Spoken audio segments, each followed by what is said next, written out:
Idade Média é o nome dado ao período a partir da queda do Império Romano do Ocidente, em 476, até a tomada de Constantinopla, em 1453. Esse período foi chamado pelos pensadores renascentistas de Idade das Trevas, porque consideravam que houve um atraso no desenvolvimento científico-cultural na Europa, já que a Igreja Católica dominava o cenário da época.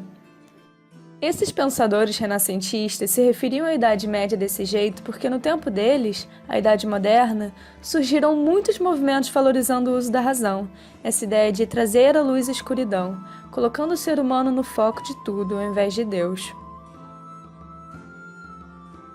No entanto, essa visão de Idade das Trevas é meio errada. Primeiro porque houve sim um desenvolvimento cultural e intelectual na Europa. Mesmo que a Igreja censurasse ideias opostas a ela, houve, por exemplo, um grande avanço na arquitetura, na arte, nas navegações e nas técnicas agrícolas.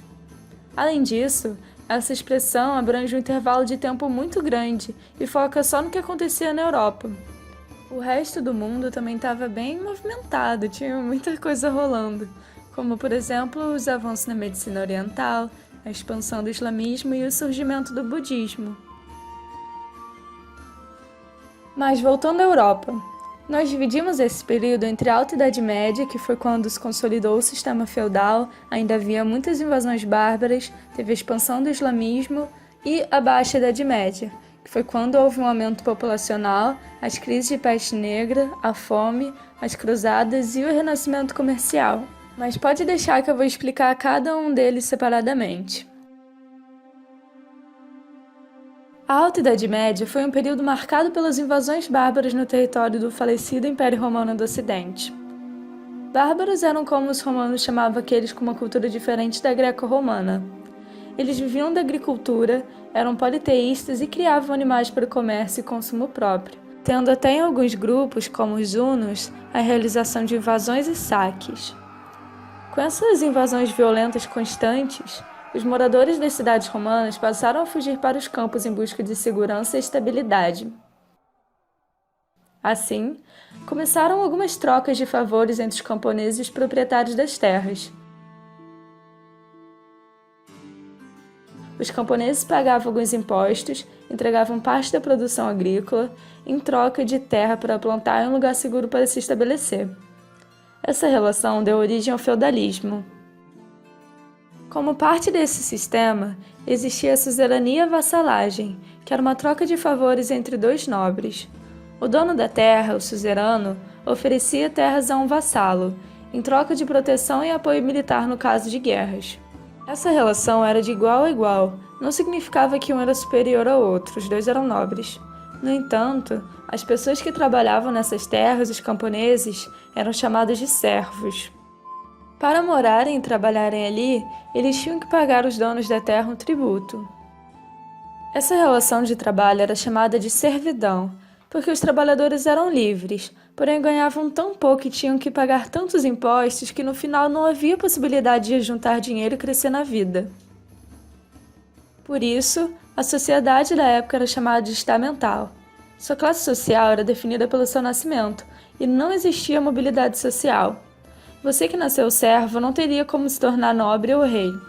O único jeito de melhorar um pouquinho a sua situação seria talvez entrando pro clero, mas mesmo assim você nascendo servo nunca chegaria a um cargo muito alto na igreja. Pois é, a vida de servo não era fácil. Entre os impostos que eles deviam pagar, existia a corvéia, que era o trabalho gratuito na terra dos senhores durante certo número de dias. Havia também a talha, que era a obrigação de dar parte da produção agrícola para o senhor feudal. Por último, a banalidade, que era o pagamento de impostos para utilizar equipamentos e instalações do senhorio, como celeiros, fornos e moinhos. Então, vamos partir agora para a Baixa Idade Média? Ela foi marcada pelo renascimento das cidades e o surgimento de uma nova classe social, que no futuro ficou conhecida como burguesia. Tá, mas como que ela surgiu? Houve um avanço nas técnicas de agricultura, o que permitia um crescimento populacional e a produção de excedentes. Assim, começou-se a comercializar esses excedentes com reinos vizinhos ou viajantes. Pequenos artesãos, comerciantes e banqueiros passaram a se estabelecer nos burgos, que eram as muralhas dos feudos. Ali se concentraram muitas pessoas e surgiram comércios, corporações de ofício e bancos, o que resultou com o tempo em cidades. A igreja condenava a burguesia, porque eles praticavam a usura. O que era isso? Era um empréstimo de dinheiro com a aplicação de juros, assim gerando lucro. Tá, mas no meio disso tudo, onde entra a Igreja Católica? O cristianismo já era muito popular na Europa, tanto que em muitos lugares era uma religião obrigatória. A igreja se tornou a instituição mais poderosa da época. Ela tinha muitos bens, terras e influência. O que ajudou ela a se manter durante todo esse tempo foi a aliança com a política. Um exemplo claro disso foi o batismo do rei Clovis, o rei dos francos, um dos maiores feudos da época, pelo Papa, o que mostrou que ele buscava a aprovação da igreja sobre seu reinado. Como eu citei antes, a igreja controlava toda a produção intelectual e artística da época. Os únicos que sabiam ler e escrever eram os membros do alto clero e os monges, que se dedicavam a copiar e guardar os conhecimentos da antiguidade, principalmente dos gregos. Platão, por exemplo, influenciou muito Santo Agostinho e a filosofia medieval.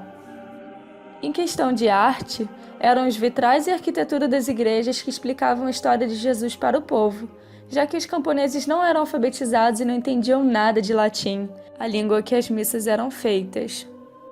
Mas vem cá, você sabe o que aconteceria se você discordasse da igreja, praticasse outra religião ou tivesse uma ideia que ameaçasse sua soberania? A Inquisição ia dar conta de você. Ela era um tribunal católico que perseguia, julgava e punia essas pessoas acusadas de desviar da conduta da igreja, que eram chamados de hereges. As penalidades iam desde a excomunhão, proibição de livros, até a queima na fogueira ou isolamento em masmorras. Esse foi o caso do astrônomo Galileu Galilei, que foi condenado por afirmar que a Terra girava ao redor do Sol, o heliocentrismo, e não o contrário, que a Igreja defendia. Recentemente, o Papa João Paulo II até fez um pronunciamento público pedindo desculpas pelas ações da Igreja durante esse período. Em 1905, a Igreja Católica, junto aos reis, incentivou as cruzadas. As cruzadas foram expedições militares com o objetivo de combater o domínio islâmico na Terra Sagrada, reconquistar Jerusalém e impedir o avanço dos árabes. Esses tinham se expandido muito ultimamente, conquistando até a Península Ibérica. A Igreja Católica também tinha interesse em se reaproximar da Igreja Ortodoxa, para que juntos pudessem combater os infiéis islâmicos. Apesar dos interesses religiosos, os econômicos também eram muito fortes. Os nobres desejavam conquistar terras no Oriente, e a burguesia buscava por novas rotas comerciais, facilitando posteriormente o comércio das especiarias, que foi um sucesso enorme. Porém, acabou que em questões religiosas, as cruzadas não deram muito certo, um dos motivos pelos quais o Islã domina o Oriente até hoje em dia. As cruzadas também contribuíram para que os nobres se enfraquecessem pela perda de terras, o que no final resultou na centralização do poder nas mãos do rei. Assim, se iniciou uma crise da Idade Média. Além das 8 cruzadas muito violentas, nesse período também teve a Guerra dos 100 Anos, uma disputa entre a França e a Inglaterra pelo trono francês. Quem ficou famosa por lutar nessa guerra foi a Santa Joana d'Arc, que foi morta na fogueira acusada de bruxaria. Mas o que contribuiu para a crise da Idade Média? A peste negra, ou peste bubônica, era uma doença transmitida a partir da pulga do rato, tendo origem na Mongólia. Então, como que ela chegou na Europa? Com o comércio fomentando cada vez mais, as embarcações marítimas transportavam as mercadorias do Oriente para o Ocidente. As pulgas dos ratos e os piolhos dos humanos se encarregaram de levar a bactéria para os navios, e assim a doença se disseminava pelos portos em que atracavam. Como resultado, foram quase 100 milhões de mortes. Como ninguém entendia a origem dessa epidemia, acabavam culpando judeus, leprosos, estrangeiros, quando o real motivo era a falta de higiene e saneamento básico nos ambientes urbanos.